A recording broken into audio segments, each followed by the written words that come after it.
Hello friends, मैं हर्षिता शुक्ला आप सभी लोगों का हर्षिता क्लासेस में बहुत बहुत स्वागत करती हूं।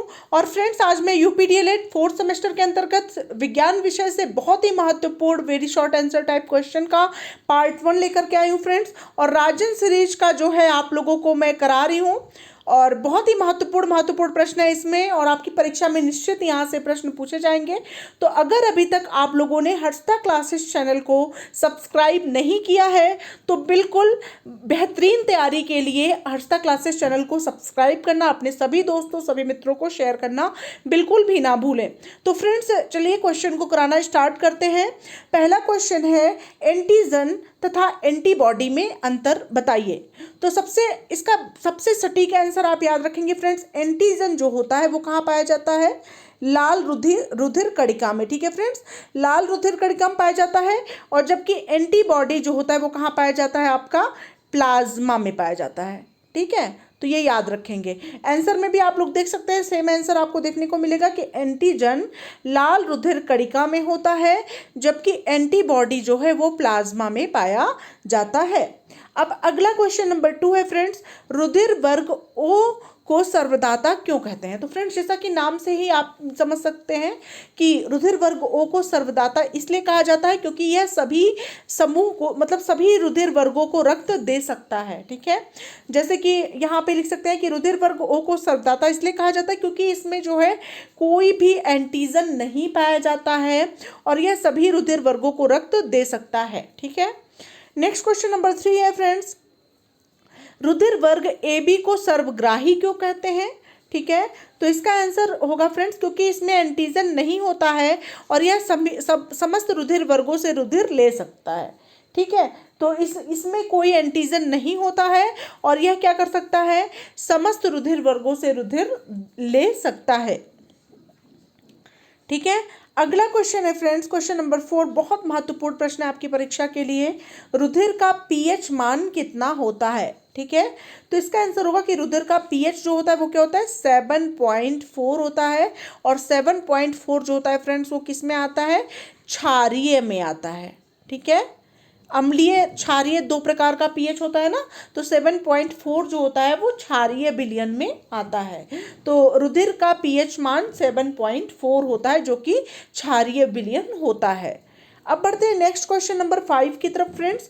एक वयस्क व्यक्ति में औसतन कितना रक्त होता है? ठीक है, तो 5 से 6 लीटर, एक वयस्क व्यक्ति में औसतन 5 से 6 लीटर रक्त होता है।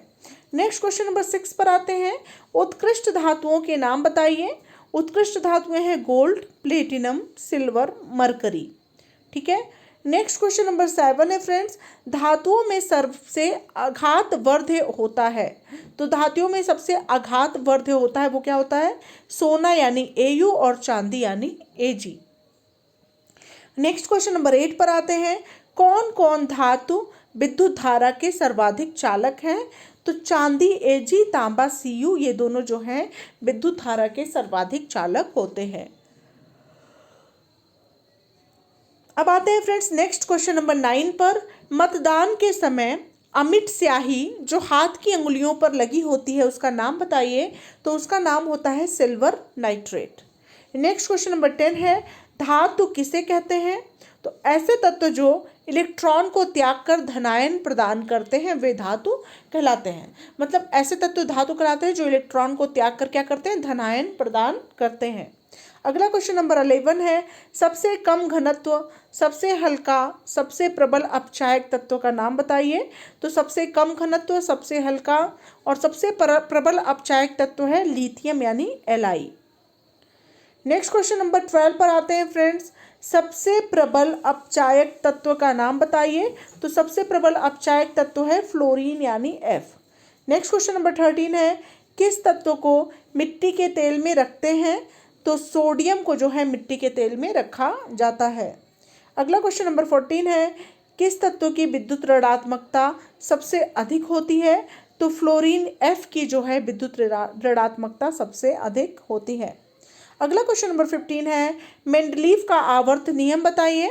तो तत्वों का भौतिक एवं रासायनिक गुण उसके परमाणु भारों के आवर्त फलन होता है।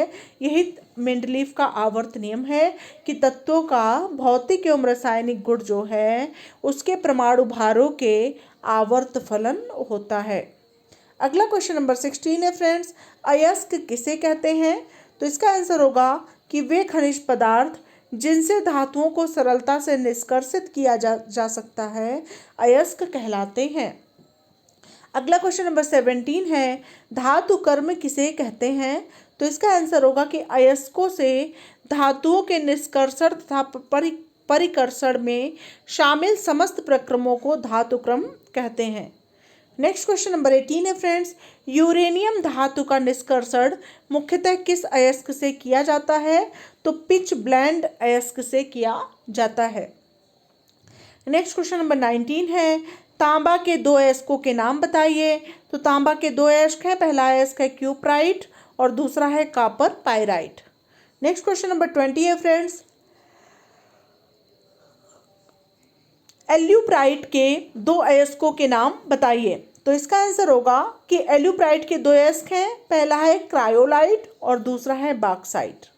नेक्स्ट क्वेश्चन नंबर 21 है, कैल्शियम के तीन अयस्कों के नाम बताइए। तो कैल्शियम के तीन अयस्क निम्न प्रकार से हैं, पहला अयस्क है एस्बेस्टॉस, दूसरा है डोलोमाइट और तीसरा है जिप्सम। नेक्स्ट क्वेश्चन नंबर 22 है, हॉर्न सिल्वर किसे कहते हैं? तो इसका आंसर होगा हॉर्न सिल्वर सिल्वर क्लोराइड को कहते हैं। नेक्स्ट क्वेश्चन नंबर 23 है, लिथार्ज किसे कहा जाता है? तो इसका आंसर होगा कि लेड ऑक्साइड को लिथार्ज कहते हैं, यह एक उभयधर्मी ऑक्साइड है। नेक्स्ट क्वेश्चन नंबर 24 है, सबसे भारी धातु का नाम बताइए। तो सबसे भारी धातु है ओस्मियम यानी OS। नेक्स्ट क्वेश्चन नंबर 25 है, सबसे कठोर धातु का नाम बताइए। तो सबसे कठोर धातु है प्लेटिनम यानी PT। तो ये रहे फ्रेंड्स टॉप 25 बहुत ही ज़्यादा इंपॉर्टेंट परीक्षा उपयोगी प्रश्न का पार्ट 1। नेक्स्ट पार्ट में जल्दी लेकर के पुनः उपस्थित होंगी। मिलते हैं नेक्स्ट वीडियो के साथ, तब तक के लिए thank you so much friends, thanks for watching my video.